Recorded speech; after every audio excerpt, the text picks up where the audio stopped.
rogamos a Jesus, o incomparável benfeitor das nossas vidas, que nos envolva em clima de vibrações de muita paz.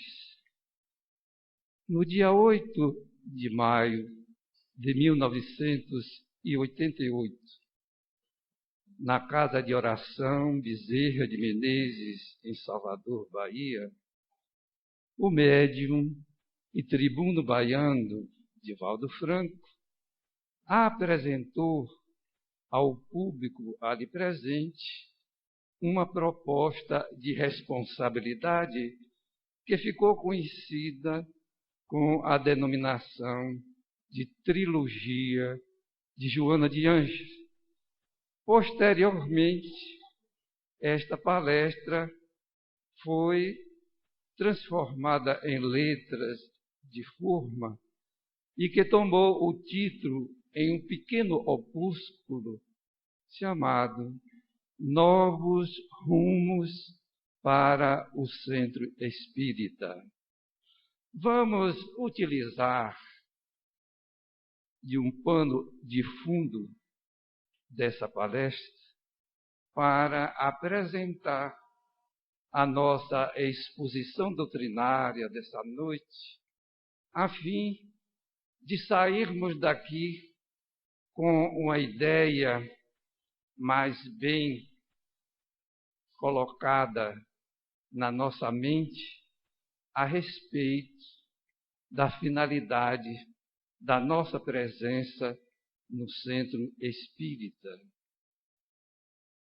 A benfeitora utilizou-se inicialmente, através dos canais da inspiração, para que o seu porta-voz trouxesse uma recordação a respeito da tríade kardeciana, intitulada Trabalho, Solidariedade e Tolerância, que o codificador tomou por empréstimo ao grande pedagogo suíço João Henrique Pestalozzi, que asseverava: o êxito da educação depende de 3 fatores indissociáveis: trabalho, solidariedade e perseverança.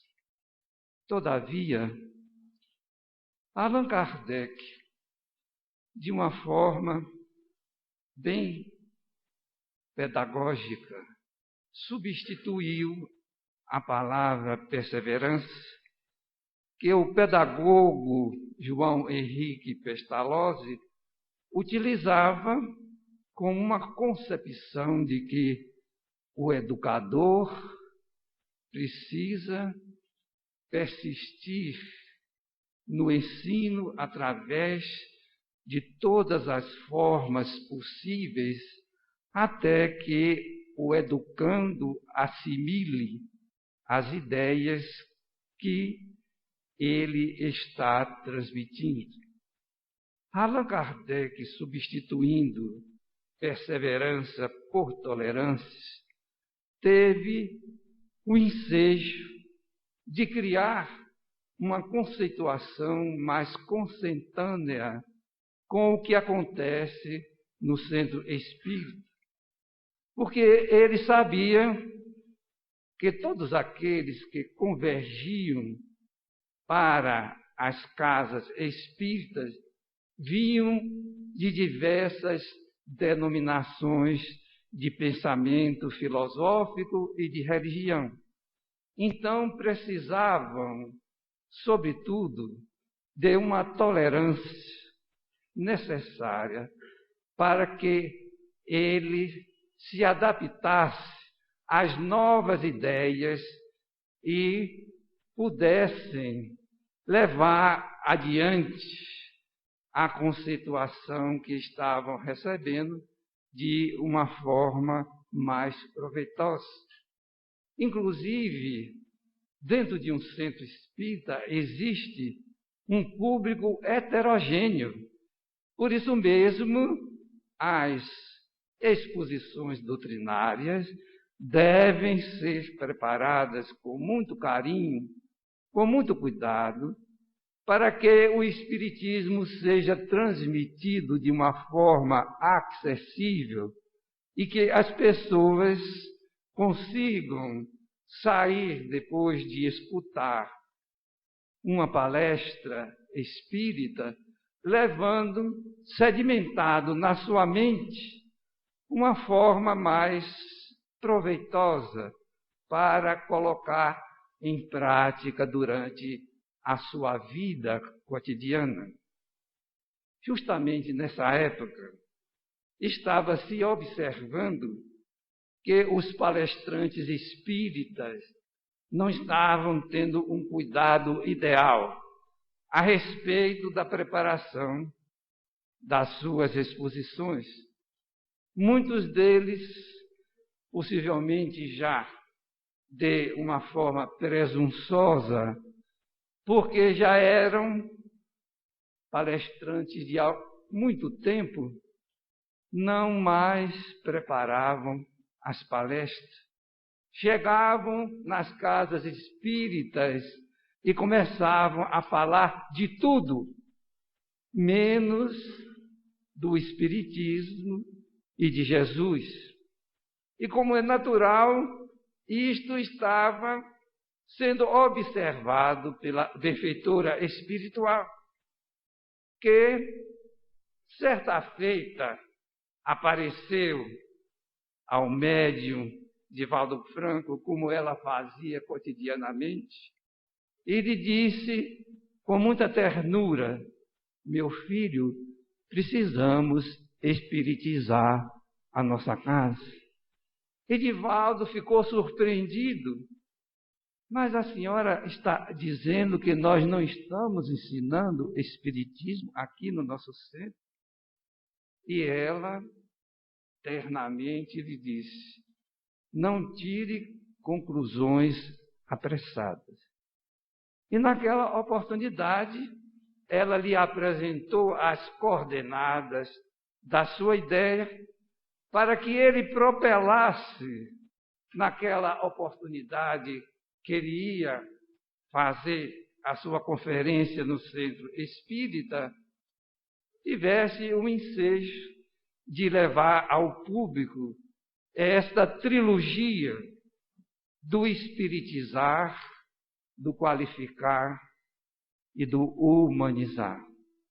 Como é natural, era um novo lema, mas não para trazer novidades, para realmente não ter aquela aceitação como se fosse algo que não tivesse relação com os outros dois lemas de onde ela teve o ensejo de colocar essa palavra espiritizar, que é um neologismo, isto é um termo novo, que inclusive já tinha sido utilizado no movimento espírita, no estado de São Paulo, na cidade de Santos, por um confrade de nome Jaci Regis. E então, Kardec ali se apresentou para que novamente viéssemos a receber uma orientação necessária para que não nos distanciássemos dos ensinamentos espíritas, porque isto estava acontecendo naquela época, porque as pessoas, dentro da concepção das suas profissões, sendo oradores espíritas, falavam dos seus problemas no campo profissional, das suas vivências, das suas dificuldades, mas notava-se que não havia no bojo dessas exposições nada que trouxesse de ensinamento dos postulados espíritas. E como é natural, isso estava causando um prejuízo muito grande, porque as pessoas entravam no centro espírita para escutar a mensagem do Consolador, e aqueles que eram os responsáveis para falar a respeito do conteúdo doutrinário do Espiritismo, a respeito da crença em Deus, da imortalidade da alma, da reencarnação, da comunicabilidade dos espíritos, na pluralidade dos mundos habitados, e saíam realmente sem conhecer absolutamente nada a respeito desses pontos básicos tão importantes que o Espiritismo nos oferece, para que nós nos adentremos com mais cuidado a respeito do estudo desta doutrina iluminadora de consciências, que foi trazida à Terra com a finalidade de levar a humanidade terrena a esta grande caminhada da sua transformação moral para melhor.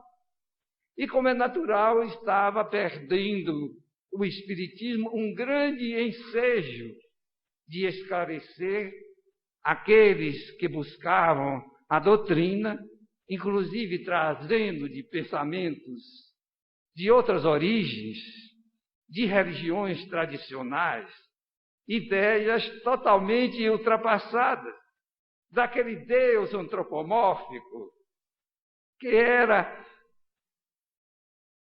trazido ao conhecimento dos profitentes dessas religiões como se tivesse forma e humanas paixões. O Deus juiz inflexível, que as pessoas não poderiam amá-lo, poderia temê-lo, muitas vezes odiá-lo. Todavia, amar a um ser que nos fiscalizava nas mínimas coisas, no sentido de verificar e anotar todos os nossos procedimentos incorretos, para que depois erigisse um tribunal de punição, é claro que aí começou a surgir de uma forma evidente, cada vez mais, um grande número de materialistas, ateístas, no seio da sociedade moderna. E isso vinha, como é natural, causar sérios empeços, como vem causando em todos esses acontecimentos que nós presenciamos através da mídia, que nos preocupa profundamente. Portanto, o indivíduo entra no centro espírita para ouvir os postulados da doutrina, de uma forma acessível, que ele possa assimilar, para que, através da sua frequência, ele possa gradativamente ir mudando a sua concepção de religião. Porque o importante não é ter uma crença religiosa. O importante é nós adquirirmos sentimento de religiosidade. O que vem acontecendo muito. Porque aqueles que tomam conhecimento dos conceitos doutrinários do Espiritismo não têm um cuidado de penetrar com maior atenção na sua elucidação, na sua consoladora mensagem, e, como é natural, fica o movimento espírita desprovido de trabalhadores. Porque muitos vêm ao Espiritismo com o intuito de ali encontrar benefícios imediatos. Por isso mesmo é que aqueles que falam do Espiritismo no centro devem ter um cuidado especial de tirar da mente das pessoas essa ideia falsa que o Espiritismo vai resolver os problemas das criaturas que ali frequentam, que chegamos ali com problemas obsessivos e ali deixamos os nossos desafetos para que o centro tome as medidas necessárias a fim de libertar aquele que está jungido aos seus inimigos do passado, porque, na realidade, ninguém pode fugir das suas existências anteriores. Nós somos um produto que trazemos essa herança e que muitas vezes retornamos ao carreiro carnal e continuamos com os mesmos hábitos de vidas anteriores. E como é natural, vão encontrar desdobrados na sua vida os mesmos problemas que engendraram em comportamentos de outras existências. Por isso mesmo, é muito comum as pessoas se decepcionarem com a doutrina espírita, porque na realidade o espiritismo é uma ciência filosófica de consequências éticos, morais, religiosas, e apenas expõe os seus princípios para que, através da interpretação e da assimilação daqueles que estão ouvindo, eles próprios se decidam a modificar a sua existência aqui na Terra.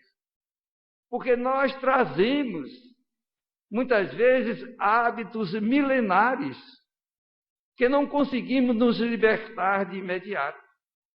E como é natural, os problemas se sucedem. Então, o espírita tem que encontrar na casa que frequenta essas explicações, ter uma clareza meridiana para que ele caia em si, descobrindo que ele é o construtor da sua felicidade e da sua infelicidade.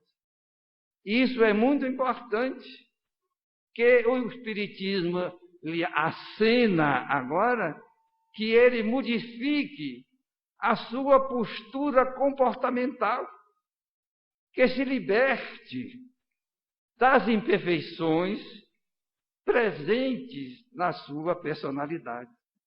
Então, uma característica daquele que realmente assimila o conhecimento espírita é que ele sai da posição de frequentador para a posição de membro da instituição, de um trabalhador, porque o centro espírita é uma célula viva, pulsante, de trabalho para todos, de solidariedade entre todos e de tolerância para com todos.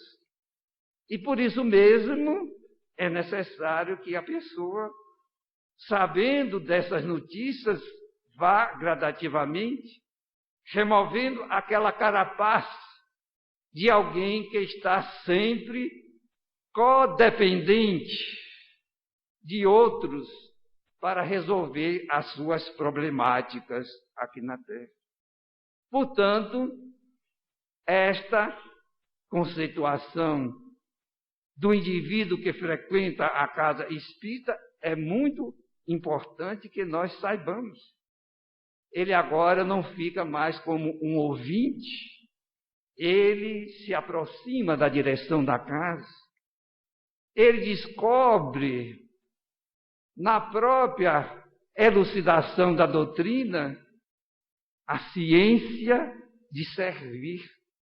E somente pode suplantar as suas dificuldades trazidas de vidas passadas através da prática do bem, da prática do amor, ser uma pessoa prestimosa, uma pessoa que está sempre à disposição para fazer, inclusive, as pequenas tarefas.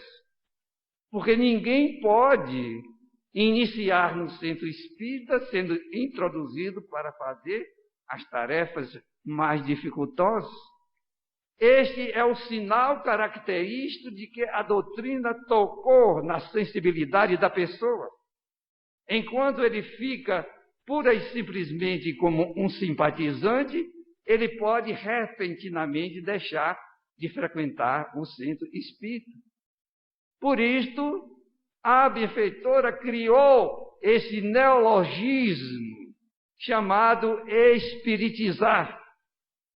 Porque com a pessoa espiritizando-se dentro da casa espírita, é natural que gradativamente essa pessoa vá modificando a sua maneira de proceder dentro da doutrina espírita. Não mais aquele elemento que transita pelo salão doutrinário, totalmente esquecido dos seus compromissos conscienciais. Não é mais uma pessoa que está pura e simplesmente desejosa de ficar planando com as facilidades da vida imediatista. Ele começa a ser uma pessoa mais cuidadosa na sua vida mental, na sua conduta moral. Ele moraliza-se e por isso mesmo ele se liga como membro da casa e começa a trabalhar de uma forma efetiva, não a benefício de ordem imediatista, mas pelo prazer de ser útil. Porque o Espiritismo nos fala do trabalho útil, que muitas vezes nós esquecemos e que está inserido nas leis morais da vida, que nós devemos, de vez em quando, dar uma lida para reciclar as nossas ideias. Portanto, esse espiritizar, no transcorrer do tempo, leva a pessoa a uma ascensão gradual, palatina, e ele, como é natural, passa a ser consciente.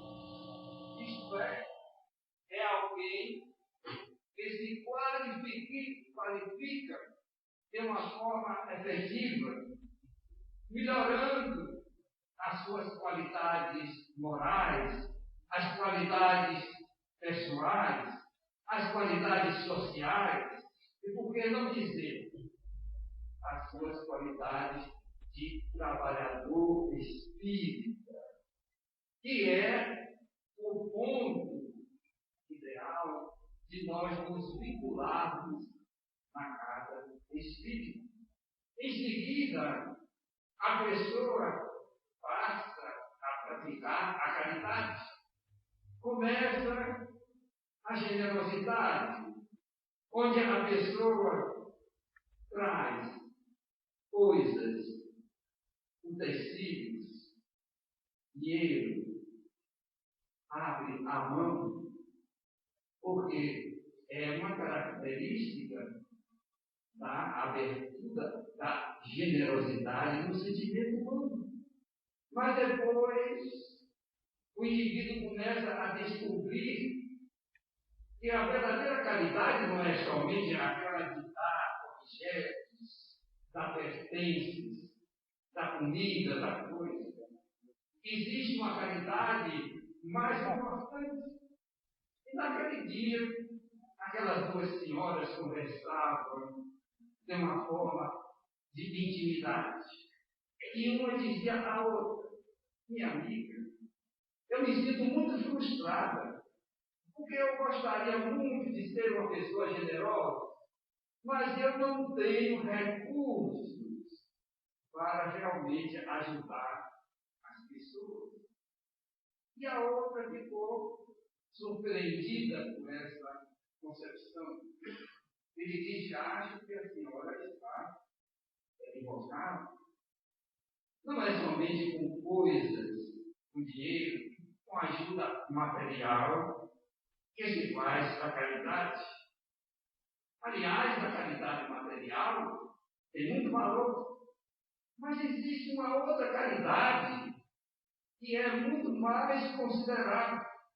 Aquela da pessoa doar-se a si mesmo. Dar-se, que é a mais difícil. E eu vou lhe contar um fato que eu soube há pouco tempo. Na cidade de Nova York, um surto epidêmico aconteceu e a gestão da cidade ficou em terríveis dificuldades, porque o número de pessoas que existiam nos hospitais para acolher, para tratar daqueles que eram acometidos pela doença, tornou-se insuficiente. Então, um grupo de pessoas de um clube social da cidade reuniu-se e resolveram tomar a resolução de auxiliar a governadoria da cidade naquele trânsito de dificuldades muito grandes. Eles eram riquíssimos, mas chegaram a uma conclusão realmente de profunda significação. Ao invés de dar dinheiro, que era muito fácil para eles, porque eles podiam deixar à disposição daqueles que tinham a responsabilidade de sanar uma epidemia, uma vultuosa importância. Mas eles preferiram oferecerem-se nos hospitais para o trabalho que mais de imediato precisava ser feito, a limpeza, que ali era necessário fazer constantemente, assistir os moribundos, dar a sua presença moral dentro do que era necessário para que aquela epidemia cessasse de alguma forma. Então, como a senhora está perfeitamente concluindo, eles fizeram o que é mais difícil. Eles doaram-se, deram-se de si. E isto realmente começa a levar a criatura humana a penetrar numa área que é muito difícil encontrar pessoas aqui na Terra, aqueles que praticam o altruísmo.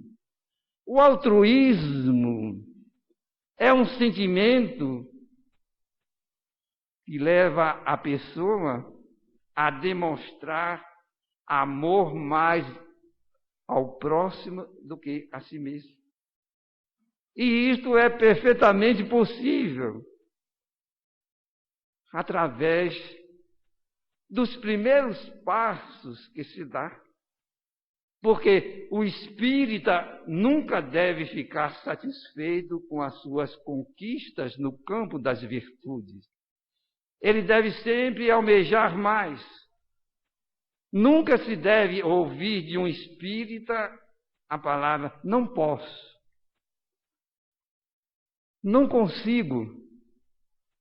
Isso deve ser banido do vocabulário espírita, porque nós temos um potencial chamado vontade, onde superamos todas as dificuldades que possam aparecer nessa caminhada que devemos enfrentar para entrar no mundo do humanismo na face da Terra. Portanto, o espírita deve se humanizar. É o terceiro ponto do emblema da trilogia de Joana de Ângeles, porque no vértice superior ela colocou o espiritizar.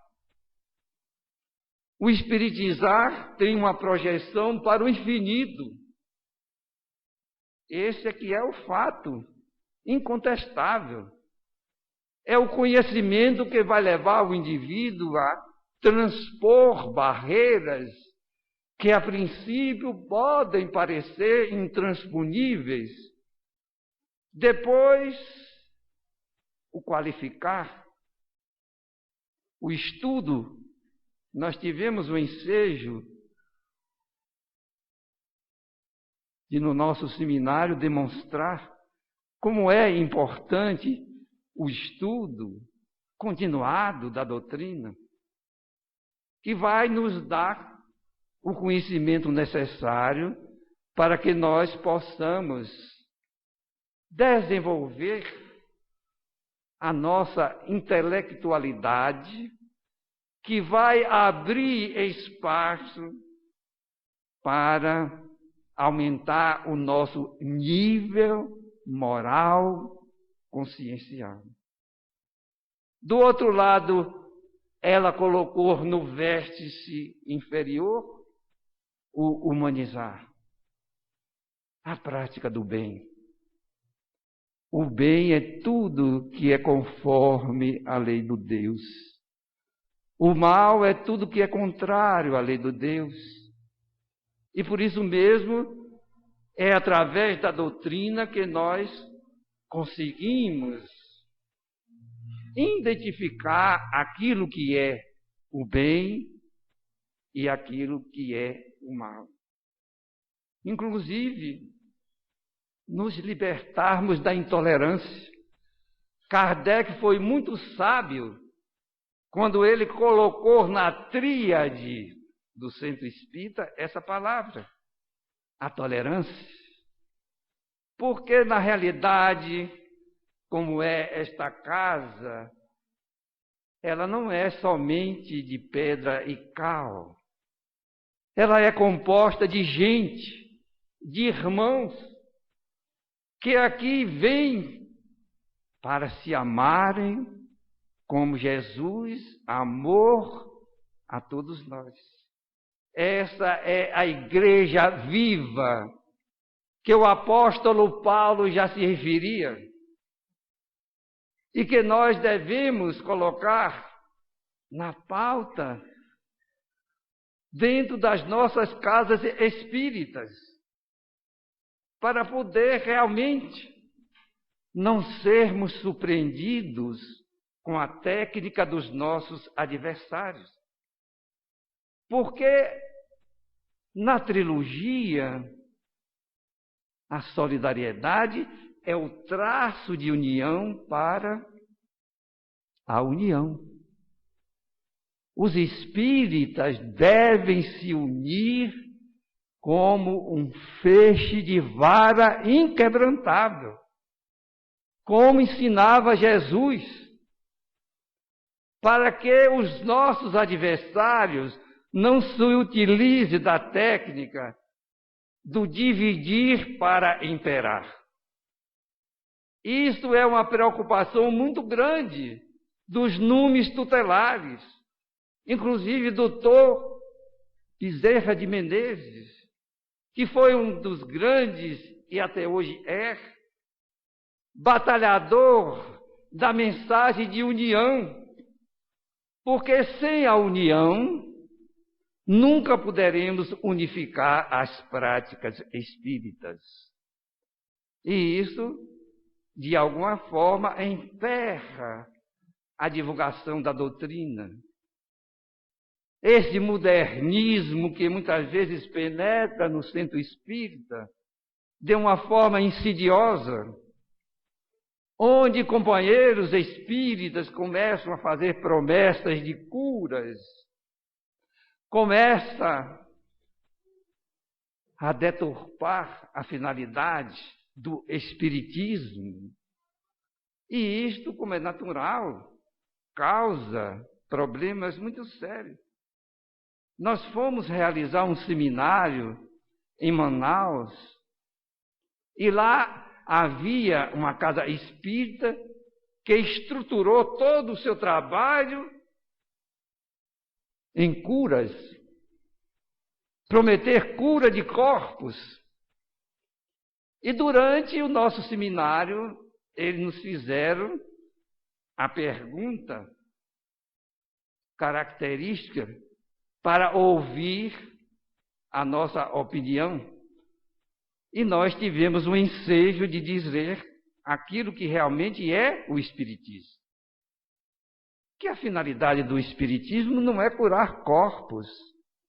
E que o próprio Jesus, no seu Evangelho, já dizia: não vim curar corpos, vim curar almas. Porque todas as nossas doenças são provenientes do Espírito encarnado. Se nós não fizermos com que as causas das nossas doenças sejam curadas de dentro para fora e não de fora para dentro, vamos continuar sofrendo. E é o que está acontecendo na presente injunção na face da terra.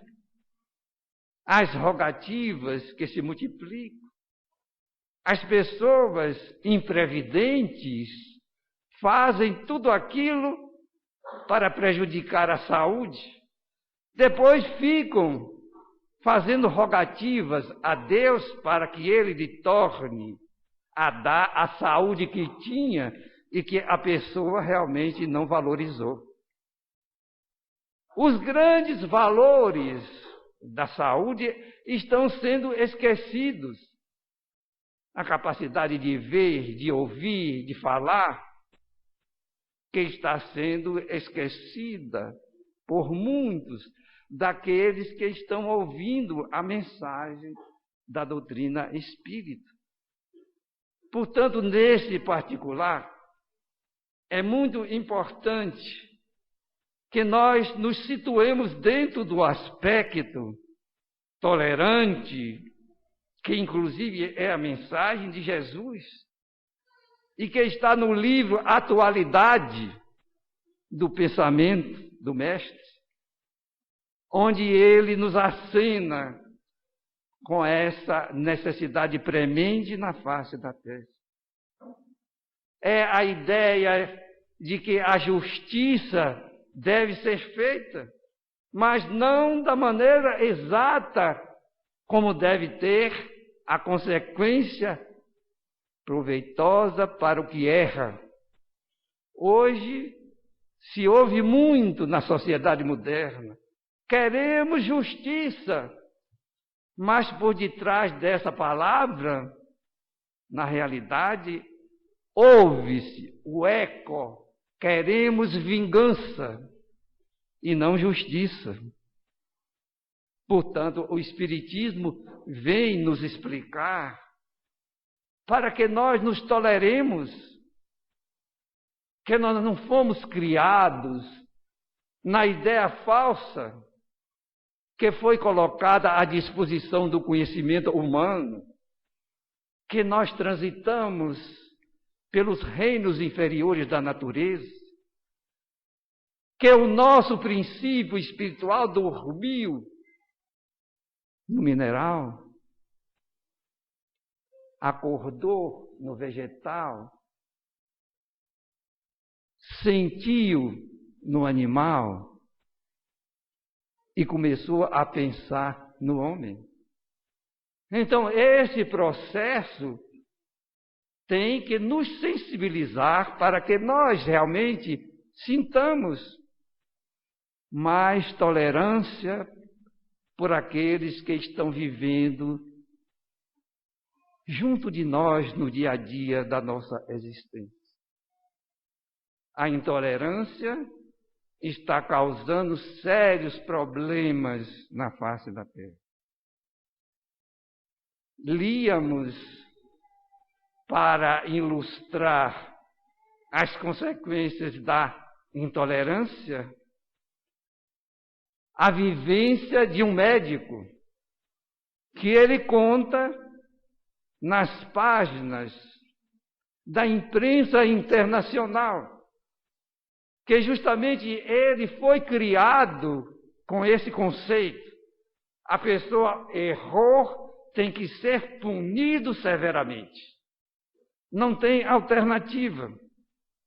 E ele, saindo da universidade, entrou para trabalhar em um hospital de um subúrbio da capital inglesa, Londres.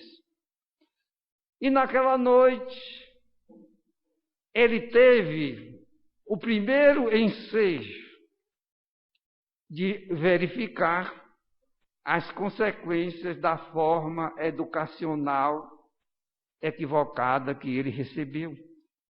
Porque entrou ali para o ambulatório um garotinho trazendo um problema de difteria laríngea, sufocado, e cuja a única solução seria uma intervenção cirúrgica de emergência. E ele se viu, naquele momento, o médico de plantão para processar esse socorro emergencial. E enquanto ele esperava que a enfermeira auxiliar e a outra pessoa que fazia parte da equipe de enfermagem daquele hospital preparasse a criança para a operação, ele começou a se recordar do seu tempo de universidade, onde ele tinha um mestre que era de uma rigorosidade impressionante. E ele era o auxiliar desse professor nas aulas de anatomia. E quando ele titubeava na entrega do instrumental, sempre recebia uma reprimenda daquele homem. Ele dizia: você nunca será um cirurgião. E aquilo criou um trauma na sua mente. E ele não poderia absolutamente imaginar que aquela lembrança ia lhe causar uma profunda insegurança naquele momento. E foi com essa insegurança que ele começou a sua cirurgia. E como um iniciante, as dificuldades foram aparecendo na incisão da traqueia, nos passos seguintes, até que ele conseguiu realmente tirar aquela criança da sufocação em que se encontrava e colocou de imediato a sonda para que a criança respirasse. E notou que gradativamente o arfar, a dificuldade de respiração, pouco a pouco ia sanando, até que ele retirou-se para os seus aposentos.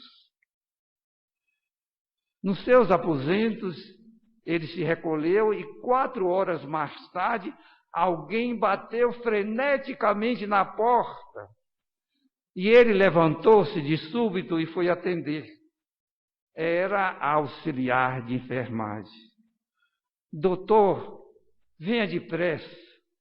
Aconteceu o imprevisível. E quando ele chegou no ambulatório, na caminha em que a criança estava, ela tinha falecido. Aquela enfermeira, por uma questão de insegurança ou por fatores que ele não quis mencionar, abandonou o seu local de trabalho, deixando a criança falecer. Porque era somente ela tirar a sonda e limpá-la, retirando as membranas que saem no processo de convalescência, nas operações de difteria laríngea. Aquele homem realmente indignou-se por esse acontecimento. Voltou para o seu escritório e de imediato, como ele tinha a educação de que quem errou tinha que ser punido severamente, ele começou a escriturar o libelo contra aquela pobre criatura, para que ela não somente perdesse o emprego, mas também perdesse o direito de ser enfermeira, porque o seu diploma seria cassado. Depois chamou aquela senhora, que era uma inglesa de fisionomia macilenta, era uma pessoa que aparentava características de falta de saúde, e leu o seu relatório para ela. Quando terminou, lhe perguntou: a senhora não tem nada a dizer? Não tem uma justificativa sequer para se apresentar a seu favor? E ela começou terrivelmente, com medo e com vergonha, a balbuciar num sussurro entrecortado de lágrimas, algo que teve uma grande influência naquele homem. Doutor, tenha paciência comigo, dê-me uma nova oportunidade. E ele mais se indignou com essa solicitação daquela enfermeira. Assinou o seu libelo, botou no envelope, levou para casa. Mas quando ele chegou em casa, ele era um homem que já começava a sentir o despertar da consciência. Aquela frase começou a se repetir na sua mente. Tenha paciência comigo, doutor. Dê-me uma outra oportunidade. E ele não conseguiu dormir naquela noite. Somente quase ao amanhecer, ele conseguiu adormecer. Acordou, de imediato, o primeiro passo dele foi se dirigir ao local onde colocava a correspondência para ser coletada a fim de ser levada para o correio. Mas quando ele chegou na proximidade da caixa que coletava a correspondência, ele teve um surto emocional. E de repente, ele rasgou o envelope e jogou no lixo. 24 anos depois, ele abrindo o vespertino que recebia todo dia na sua residência, ele visualizou a figura de uma mulher, já de cabelos encanecidos, com uma fisionomia indicativa de estar muito cansada, mas rodeada por dezenas de crianças. E em letras garrafais, o jornal colocou: esta é o anjo protetor dos desvalidos aqui na terra. Ela dirigia um orfanato no país de Gales, onde, na realidade, ela teve o ensejo de fazer uso que aquele homem espontaneamente lhe deu essa nova oportunidade. Uma semana depois, ele recebeu um envelope com uma fotografia. Era aquela mesma fotografia que ele vira no jornal. Aquela senhora que ele identificara como auxiliar de enfermagem, que ele felizmente dobrou a sua concepção de justiça. Atrás, no retrato, ele virou e leu: doutor, tenha paciência comigo, dê-me uma nova oportunidade.